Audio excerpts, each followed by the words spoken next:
É a inmersión lingüística no ensino a mellor opción para revitalizar a lingua galega?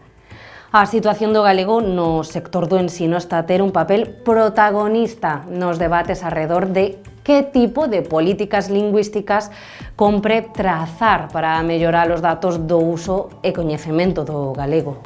Un debate latente a raíz da posta en marcha de 11 comisións que xa están traballando co obxectivo de actualizar o Plan Xeral de Normalización Lingüística. Buscamos reflexións arredor do ensino, do galego e da inmersión lingüística con Santiago Quiroga, que é mestre, pedagogo e coordinador nacional das Escolas de Ensino Galego Semente.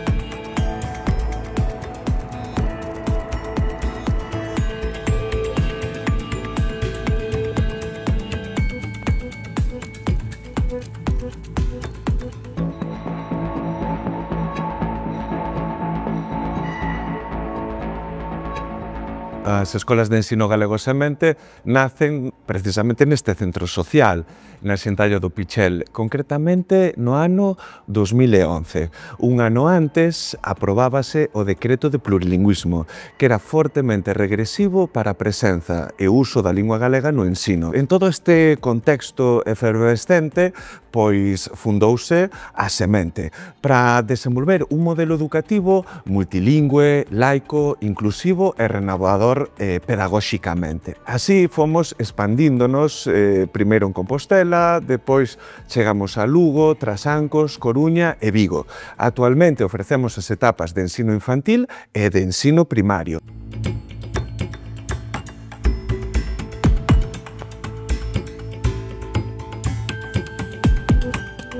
Nos partimos do principio de que é importante facermos unha avaliación do contexto sociolingüístico actual para darmos a mellor resposta. E consideramos que a inmersión lingüística é esa resposta que precisamos no sistema educativo. O certo é que nas últimas décadas pasamos dunha situación onde a maioría da sociedade era galegofalante e onde tamén a institución familiar garantía a transmisión interxeracional da lingua a unha sociedade maioritariamente castellanofalante onde a institución educativa ten un papel fundamental na aprendizaxe da lingua galega. Por outra parte, temos os usos lingüísticos. Que é o que está a acontecer xa con todas esas crianzas que sí que ten o galego na casa, mas que chega á escola e pérdeo. Nós o que propomos é o contrario.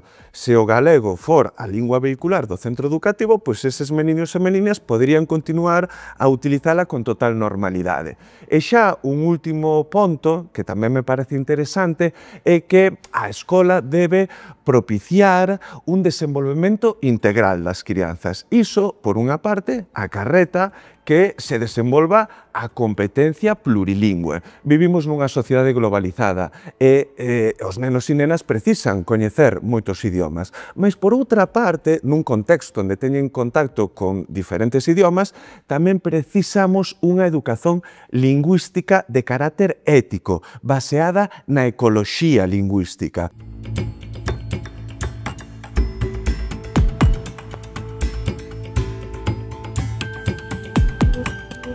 Nos consideramos que o Plan Xeral de Normalización da Lingua Galega de 2004 é o exemplo da mellor política que se pode facer en defensa do noso idioma. Por unha razón, porque vimos como diferentes forzas políticas, cada unha coa súa ideoloxía, puxo no centro o interese xeral, o noso idioma. Unha das medidas dese plano inicial era que, no mínimo, houbese un 50% de horas leccionadas en lingua galega. E pasamos dese 50% a 33%. E outra das medidas que aparecían naquela altura é que as materias troncais, e nomeadamente a materia de matemática, debía tamén leccionarse en lingua galega e actualmente pois pódese ministrar en inglés, mas está prohibida poder facelo en galego, non? Antes de actualizar o plano, sería bon cumprir co anterior e acertar na diagnose, e para iso é moi relevante pois Para comezar, os informes do Seminario de Sociolingüística da Real Academia Galega, tamén os informes do Consello da Cultura Galega e das universidades. Por que digo isto? Porque sabemos que últimamente tamén se encarregaron informes a empresas privadas. Nos consideramos que un goberno debe respeitar as institucións públicas deste país e, por tanto, que debe ter esa información como base de actuación e de configuración da política lingüística. Tamén sería moi benéfico que este proceso fose aberto, participativo e, por tanto, plural, non? A Semente non foi parte da equipa de traballo no ámbito educativo, mas aínda así nós temos as mans abertas para colaborarmos e para achegarmos o mellor do noso proxecto para que se aplique tamén no sistema educativo público.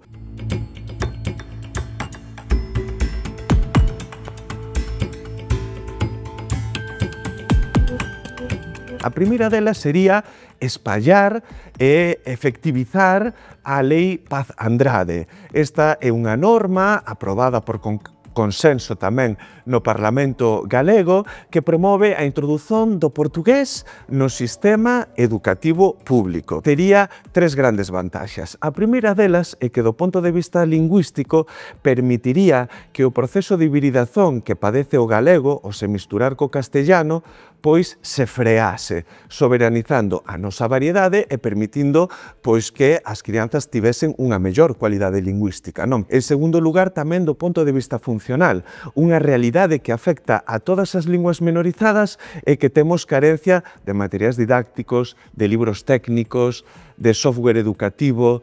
Todo iso xa está en portugués e o noso alumnado pode acceder directamente a él. E en terceiro lugar, tamén, e non menos importante, é que a lusofonía crea novos espazos de uso e concretamente de socialización digital. Tamén entendemos que o goberno galego debe finalizar coa autarquía legal na que se encontra. Existe unha Carta Europea de Linguas Regionais ou Minorizadas que debe cumprir e actualmente non o está a facer. E xa unha última e terceira resposta neste sentido é a formación sociolingüística da comunidade educativa. Consideramos que é moi importante que tanto as familias, o profesorado, o persoal de administración e servizos pois teña un coñecimento de que recursos poden ser os máis interesantes para mellorar o uso, a competencia e a valorización da lingua galega por parte do alumnado.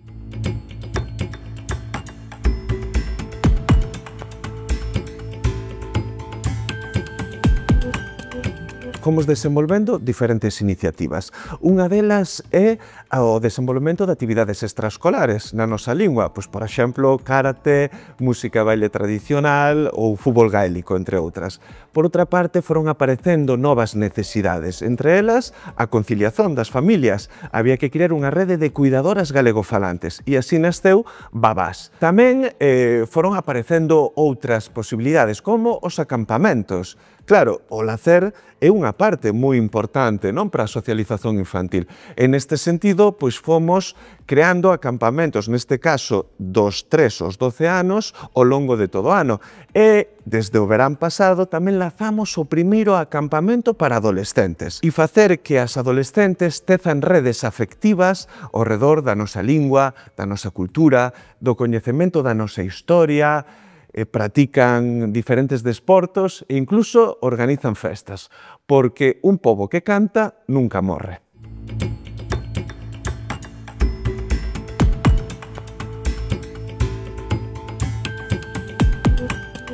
A sociedade civil ten que ser protagonista no proceso de recuperación da lingua galega para garantir a súa normalización. Entendemos tamén que a autoorganización popular debe basearse en tres principios. Por unha parte, precisamos corazón, tamén cabeza e mans. O corazón precisámolo para sensibilizar a todas as persoas que están a nosa volta. Temos que dicirlles que estamos nun momento de emerxencia lingüística e que se non axirmos de maneira pronta, pode ser que estexamos xa nunha fase de non retorno. O segundo que precisamos tamén é estrategia, cabeza. Temos que facelo de maneira mancomunada, cooperativa, pensar que medidas podemos desenvolver, a comezar pola nosa aldea, pola nosa vila, onde podemos levar o galego que onde aínda agora non estexa ou estexa discriminado. E, en último lugar, mans. Por qué? Porque podemos estar sensibilizados coa problemática, podemos ter ideas maravillosas, mas se non nos xuntamos, organizamos e desenvolvemos accións efectivas, non poderemos atinxir o obxectivo final, que é poder vivir normalmente en lingua galega. Na semente entendemos que é fundamental, por unha parte, impulsionar a rede de escolas de ensino galego semente, mas por outra parte tamén propiciar a galeguización do sistema educativo público, porque en realidade son dúas vías perfectamente complementares e que cooperan na construción dun sistema educativo pensado para o ben común, non para a defensa do noso patrimonio.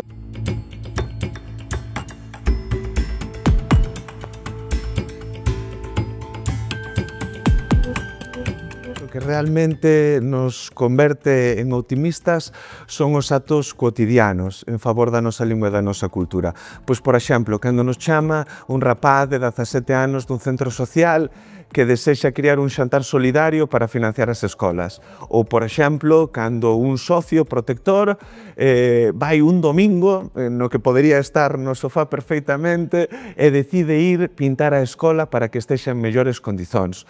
Ou cando un artista decide colaborar solidariamente nun disco de músicas para financiar o proxecto. Todo iso é amor, é solidaridade e é o que nos fai confiar realmente no futuro da nosa lingua, porque, como dicía Luis Seoane, queremos continuar enriquecendo o mundo coa nosa diferenza.